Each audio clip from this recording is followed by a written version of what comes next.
गुजरात के तापी जिले की बात सबसे पहले, क्योंकि गुजरात के तापी जिले के उच्छल तालुका के ठूटी गांव में एक दलित परिवार के साथ हुए अमानवीय व्यवहार ने प्रदेश की कानून व्यवस्था और पुलिस की निष्पक्षता पर गंभीर सवाल खड़े कर दिए हैं। देखिए, ये दलित परिवार जिसमें महिलाएं और बच्चे भी शामिल थे, सूरत से छुट्टी मनाने के लिए उकाई डैम के जलाशय पर पहुंचा था।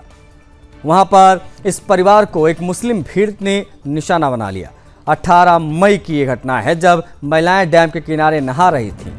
एक महिला चादर के पीछे कपड़े बदल रही थी। उस समय कुछ मुस्लिम लड़कों ने चोरी छिपे उसका वीडियो बनाना शुरू कर दिया। जब परिवार ने इसका विरोध किया, युवकों से वीडियो ना बनाने की अपील की, तो पहले कहासुनी हुई और फिर हिंसक झड़प में बदल गई। पीड़ितों का आरोप है कि वहां भी उन्होंने जान से मारने की धमकियां दी। जब पीड़ित परिवार सोनगढ़ पुलिस स्टेशन पहुंचा तो पुलिसकर्मियों ने ये कहकर उसका मनोबल तोड़ दिया कि अच्छा हुआ तुम बच गए, वरना यहाँ के मुसलमान तुम्हें जिंदा नहीं छोड़ते। इस बयान का वीडियो भी सोशल मीडिया पर वायरल हो चुका है। आप भी देख लीजिए वो जरा वीडियो, उसके बाद में हम इस पर चर्चा भी करेंगे।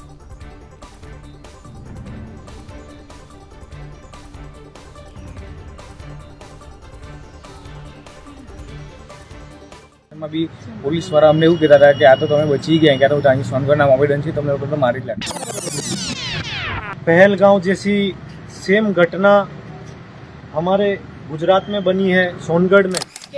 રવિવારના રોજ સવારે છૂટી માટે નીકળ્યા હતા। ત્યાં નીકળ્યા તો થોડી વાર થાય અમે લોકો નાહ્યા અને અમે લોકો ઘરે જવા માટે રિટર્ન થયા। ત્યારે હું કપડાં ચેન્જ કરતી હતી, ત્યારે ઉપરથી બે મુસલમાન ને એક લેડીઝ હતી, તો ઉપરથી એ લોકો મારા વિડીયો ઉતાર્યા। મારા હસબન્ડે જોઈ લીધો, એમણે પૂછ્યું કે ભાઈ તમે શું કરો છો, એટલે એ લોકો સામેથી નીચે આવ્યા ને તો કે આને ગમે તેમ બોલવા માંડ્યા। બોલીને એમ કે ભાઈ શું છે તારી મગજમાં, તું અમારા અહીંયા આવીને ઇલાકામાં આવીને અમને બોલે છે। એ રીતના પછી એમનું ગરું દબાયું ને પછી ગરું દબાઈને જેવો ધક્કો માર્યો ને તો નીચે પડ્યા તો માથું જ ફૂટી ગયું। ભાઈઓ બીજા ભાઈઓ લોકો અમને લઈને ઉપર જવા માંડ્યા। જેવા ઉપર છે એટલે છોકરાઓ લઈને અમારી ભાભી લોકોએ ગાડીમાં મૂકવાનું ચાલુ કર્યું। એટલે પેલા જે મારા જે મોટા ભાઈ ખરા જે અત્યારે હોસ્પિટલમાં એડમિટ છે એ લોકો પર લોકો હુમલો ચાલુ કર્યો। મારામાં બ્લીડિંગ હતું આવતું હતું, એટલે મારા ભાઈ લોકો અને બીજા કાકી લોકો મને લઈને આવતા હતા।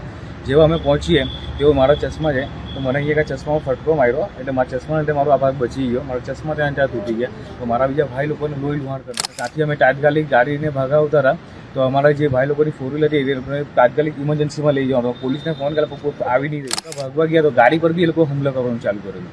પછી જ્યાં એ લોકો લોકલ પોલીસ હોસ્પિટલમાં પહોંચેલા તો ત્યાં પણ એ લોકો આવીને ધમકી આપ્યા અને અમારા જે ભાઈ ખરો ને એ લોકોને બધા ગમે તેમ ઇશારા કરે કે આ બી દેખો તું નહીં શકતો। અને ત્યારબાદ પછી અમે જેવા સોનગઢ પોલીસ સ્ટેશનમાં ગયા તો પોલીસ વાળા અમને એવું કહેતા હતા કે આ તો તમે બચી ગયા, क्या तो અહીં સોનગઢના મોમેડન છે, તમને લોકો તો મારી જ લાગતી। देखा आपने क्या स्थिति है। खैर, हमारे साथ दो सामाजिक कार्यकर्ता जुड़ रहे हैं, उनसे हम बातचीत करेंगे इस बेहद संवेदनशील विषय पर। हमारे साथ मुकेश गुजराती जी कनेक्ट हो गए हैं। मुकेश गुजराती जी सामाजिक कार्यकर्ता हैं।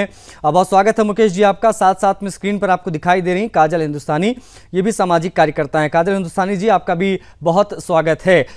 काजल जी, शुरुआत में आपसे करना चाहूँगा। गुजरात के तापी जिले की खबर हम बता रहे हैं, जहाँ पर तालुका के ठूटी गांव में एक दलित परिवार रहता है, उसके साथ अमानवीय व्यवहार का मामले सामने आया। परिवार कहीं घूमने के लिए गया था, वहां से जब वीडियो बना रहे थे, उसके बाद में जब उन्होंने रोकने की कोशिश की तो उन्होंने उनके साथ जो हरकतें की वो कहीं से भी एक्सेप्टेबल नहीं है। पहली प्रतिक्रिया आपकी क्या है, और जिस प्रकार से पुलिस संरक्षण देती दिखाई दी है उसको आप किस प्रकार से देख रहे हैं? काजल जी। भाई, ये पूरा जो विषय हुआ है, इस विषय में इसका मूल उद्देश्य ये था मुस्लिम गैंग का कि हिंदू पर्यटन इस पर्यटन स्थल पर ना आए। इन्होंने धमकी भी दी है, हमारा इलाका है, तुम इधर आ कैसे सकते हो। और अगर हिंदू वहां जाता है तो फिर इनको क्या मुसलमानों को लाइसेंस मिल जाता है हिंदू की बहन बेटियों को छेड़ने का या उनके वीडियो उतारने का। और जब हिंदू परिवार इसका विरोध करता है तो ये परिवार के साथ मारपीट तो करते हैं। सामने मोहसिन कुरैशी जो वहां का बाहुबली गुंडा है, और अब तो उसको लाइसेंस भी मिल गया क्योंकि अब तो वो बीजेपी पार्टी से कॉर्पोरेटर भी है, तो उसके साथ स्थानिक पुलिस भी जुड़ गई, क्योंकि लाइसेंस मिल गया ना। अब तो सत्ताधारी पार्टी में जुड़कर पुलिस मशीनरी का दुरुपयोग करना, ये तो नया ट्रेंड चल चुका है गुजरात में। और मुझे कहते हुए बिल्कुल डर नहीं लग रहा है, ना मैं कोई भयभीत हूं। मैं सत्य के साथ सदैव रहूंगी और हिंदू हितों की रक्षा करना मेरा प्रथम कर्तव्य है, और मैं इसमें वचनबद्ध हूं। इसलिए मैं कहती हूँ गुजरात गवर्नमेंट से और गुजरात डीजीपी से और गुजरात पुलिस से कि अगर रूलिंग पार्टी का पॉलिटिकल गुंडा है तो क्या उसको लाइसेंस मिल जाता है बहन बेटियों का बलात्कार करने का, उनका वीडियो उतारने का, परिवार को मारने पीटने का? ठीक है, आप बनी रहिएगा। मुकेश जी भी हमारे साथ हैं, उनकी भी एक ओपनिंग रिमार्क ले लेते हैं। मुकेश जी, आप किस प्रकार से इस घटना को देख रहे हैं? कादिर हिंदुस्तानी जी हमारे साथ कनेक्ट, उन्होंने ट्वीट भी किया, उनका ट्वीट हम स्क्रीन पर चला भी रहे हैं, और ये मामला बेहद महत्वपूर्ण है जिसके बारे में बात होनी बहुत जरूरी है। किस प्रकार से मुसलमानों का वर्चस्व इस प्रकार से हो जाएगा कि हिंदू परिवारों को कहीं घूमने फिरने नहीं देंगे, और ये सिचुएशन अगर बन रही है तो उसके लिए कौन जिम्मेदार है? मुकेश जी। जय श्री राम। आज काजल बहन भी हमारे साथ है। हमारा सौभाग्य है कि बहन के साथ हमारे बातचीत ऑनलाइन होगी। और साहब 18 मई को हमारे यहाँ से एक दलित परिवार गए थे वैकेशन में घूमने के लिए, तो उसके साथ छोटे बच्चे थे, उसका फैमिली में यहाँ से गए थे। तो वो लोग मोहसिन कुरैशी है, वो मैंने तो यहाँ वो आए उसके बाद सुना, उसने बोला वहां तो पुलिस हमारा केस भी नहीं लिया, इसलिए मैंने उसने बोला कि वो एक आदमी था तो अल्लाह अकबर करके मेरे सर पे हथौड़ा मार। उसके बाद में हरकत में आया कि ये थोड़ा पहलगांव तो है नहीं, ये गुजरात है, ऐसे बोल कैसे सकते हैं? और लोग तो जय श्री राम बोलते हैं तो भी दिक्कत हो जाती है ऐसे लोगों को। तो ये मोहसिन कुरैशी और फारूक मंसूरी जो है, जो मर्डर के केस में अंदर था 2 महीने पहले, वो रिहा हुआ है, उसका लड़का है शाकिर फारूक मंसूरी, वो भी इस केस में शामिल है और बड़ा व्याज का धंधा करता है। जेल में जाने के बाद उसके पास कोई बिजनेस ही नहीं था, फिर भी वो करोड़पति कैसे बन जाता है? ऐसे लोगों को वो आगे गौ मास के केस में भी आया था एक बार, मैंने बाद में सब अपडेट लिया वहां से। तो उसका दूसरा लड़का है शाकिर फारूक मंसूरी, शाकिर फारूक मंसूरी, ये सब लोग। बड़ी बात ये है मुकेश जी की ये जो कुरैशी है ये अब तक गिरफ्तार नहीं हुआ है, और इनको गिरफ्तार करने के बजाय उल्टा पीड़ित परिवार को पुलिस धमका रही है।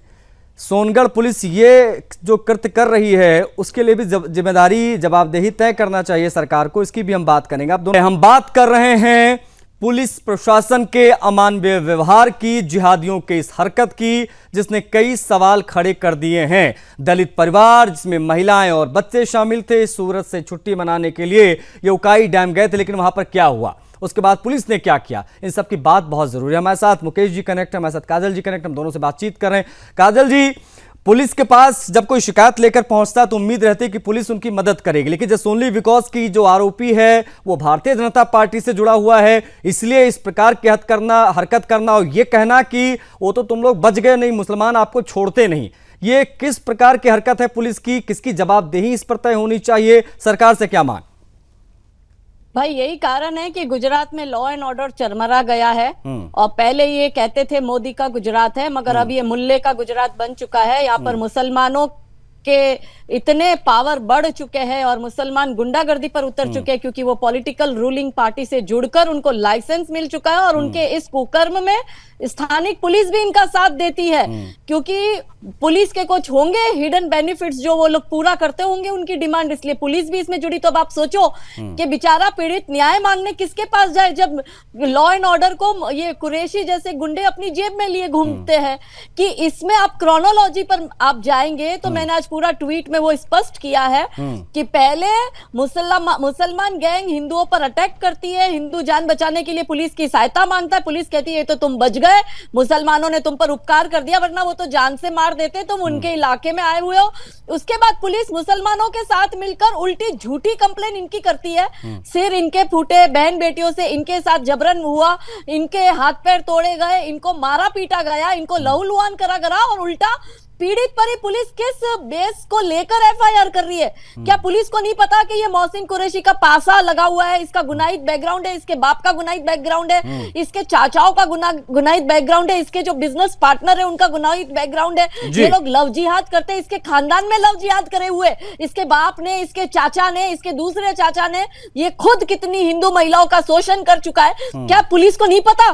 सब पता होने के बाद भी पुलिस ऐसे गुंडों का साथ देकर बिना सोचे समझे एफआईआर दलित हिंदू परिवार पर कर रही है, क्योंकि वो गरीब है, क्योंकि वो दलित है, क्योंकि वो वंचित शोषित है। कहां बड़ी जाएगा चीज ये है कि बेचारा ऐसे पुलिस? जो तमाम दलितों के ठेकेदार बनते फिरते हैं वो भी गायब हो जाते हैं ऐसे मौकों पर, उनसे भी सवाल पूछना बहुत जरूरी है। जो वोट बैंक की पॉलिटिक्स करते हैं, जब आज ये मौका आया तो वो कहाँ हैं? मुकेश जी हमारे साथ हैं। मुकेश जी, आप बता रहे थे कि इनका क्या क्रिमिनल बैकग्राउंड रहा है, लेकिन पुलिस इतनी बेबस लाचार क्यों है मुकेश जी? साहब, पुलिस कुछ लाचार नहीं है, नीचे के अधिकारी है जो कुछ उच्चल पुलिस स्टेशन में जो वो उसका कुछ मालूम नहीं, लेकिन ऊपरी अधिकारी से मेरी आज ही बात हुई है साहब, और वो मोहसिन कुरैशी का बैकग्राउंड पूरा निकाल रही है। पुलिस भी हरकत में आ गई है उसके खिलाफ, और दोनों के त्रास से ये मोहसिन कुरैशी और शाकिर फारूक मंसूरी के त्रास से सोनगढ़ से 3-4 परिवार पलायन कर गए हैं पहले, और वो सूरत आ गए हैं, और वो उसका कांटेक्ट भी हमने किया है, उसको भी हम एसपी साहब को मिलाएंगे, और ये दोनों का त्रास कितना है वो सब हम अधिकारियों को वाकिफ करेंगे, और पुलिस पूरी कार्यवाही करेगी, मेरे को विश्वास है। ठीक है मुकेश जी, बहुत शुक्रिया आपका। काजल जी, आपने समय दिया, आपका भी बहुत आभार। लेकिन ये मामला बेहद संवेदनशील है। सामाजिक कार्यकर्ता जो है हमारे साथ कनेक्ट रहे, उन्होंने बताया कि आखिर किस प्रकार की क्या सिचुएशन है। वो व्यक्ति सिर्फ भारतीय जनता पार्टी से जुड़ा हुआ है, इसलिए जो है किस प्रकार से उल्टा दलित परिवार को, जिसमें महिलाएं बच्चे सभी शामिल थे जो पीड़ित हुए, उनको परेशान किया जा रहा है उस कुरैशी को गिरफ्तार करने के बजाय।